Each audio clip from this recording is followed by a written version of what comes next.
Hace algún tiempo advertí que habría un enfrentamiento entre la Suprema Corte de Justicia y el Ministerio Público a partir del hecho de que el Ministerio Público Independiente había definido una transformación del Ministerio Público, de un Ministerio Público al servicio de la impunidad, de un Ministerio Público que era parte de un entramado que garantizaba la vigencia de la impunidad institucionalmente en República Dominicana, a un Ministerio Público que iniciaba un proceso y una decisión de persecución de la corrupción. Y obviamente, para perseguir la corrupción tenía que desmantelar la impunidad.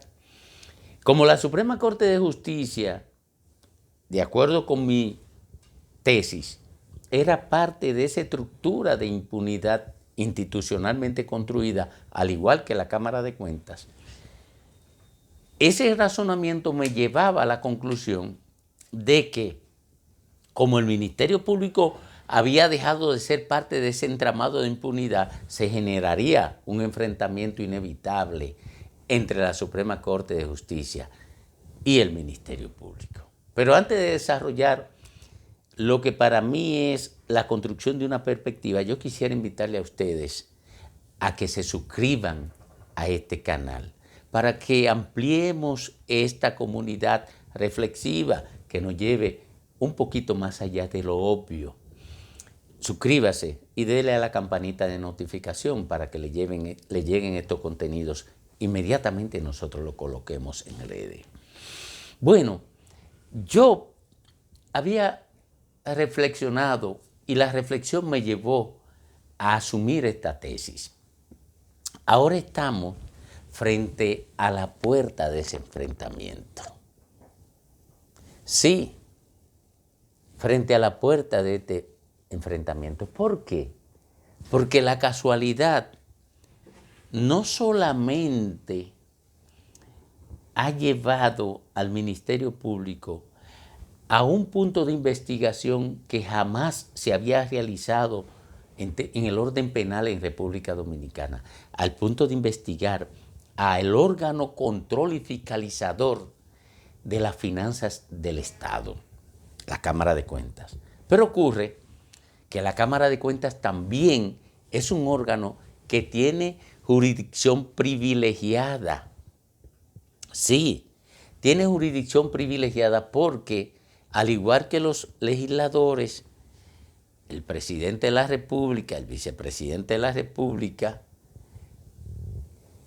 es juzgada en términos judiciales por la Suprema Corte de Justicia. No entra al ordenamiento ordinario en términos procesal de la institucionalidad dominicana. Y entonces, ¿qué ocurre? Todavía esa Suprema Corte de Justicia es una estructura que fue construida a imagen, conveniencia y deseo de los políticos. No ha cambiado nada.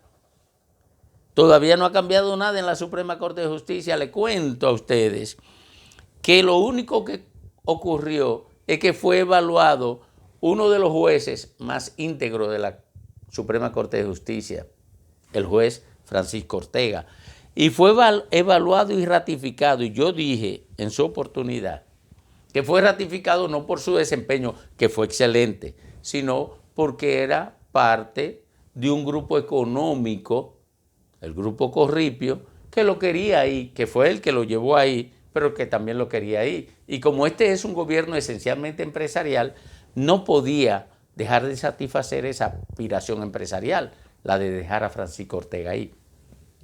Pero esa Suprema Corte de Justicia sigue con la misma conformación que hizo el gobierno de Danilo Medina y por tanto responde a los intereses, propósitos y aspiraciones mayores de ese entramado político.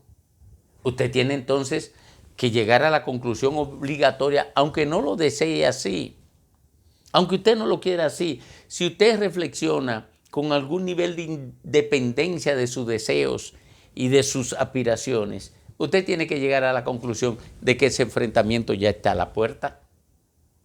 Porque ¿qué quiere el Ministerio Público? Encauzar a una parte del entramado de impunidad, que es las cámaras de cuentas. El otro entramado de impunidad era la Suprema Corte de Justicia. Y el tercer entramado de impunidad era el Ministerio Público. Pero el Ministerio Público fue renovado por lo menos en su cúpula. Y por tanto, lo que está haciendo el Ministerio Público en estos momentos en términos de persecución de la corrupción y de todo el que pudiera estar vinculado a la corrupción, es la expresión de una voluntad totalmente distinta a la que tenía el entramado del que formaban parte la Suprema Corte de Justicia y la Cámara de Cuentas. Por tanto, estamos a la puerta de ese enfrentamiento y ustedes lo verán. Ustedes lo verán. ¿Por qué? Porque el Ministerio Público va para la Suprema Corte de Justicia a tratar de conseguir condenas para los integrantes de la Cámara de Cuentas. Y la Suprema Corte de Justicia, obviamente, se resistirá a esa aspiración del Ministerio Público, porque no responden al mismo propósito que le dio origen a cada uno. El propósito que le dio origen al Ministerio Público Independiente fue de perseguir la corrupción. Y el propósito que le dio origen a la Cámara de Cuentas y a la Suprema Corte de Justicia fue el propósito de garantizar impunidad para los que estuvieran involucrados en corrupción. De manera que esperen el enfrentamiento entre el Ministerio Público Independiente y la Suprema Corte de Justicia. Muchísimas gracias. Gracias y reiterándole la solicitud de que se suscriba a este canal y le dé a la campanita de notificación.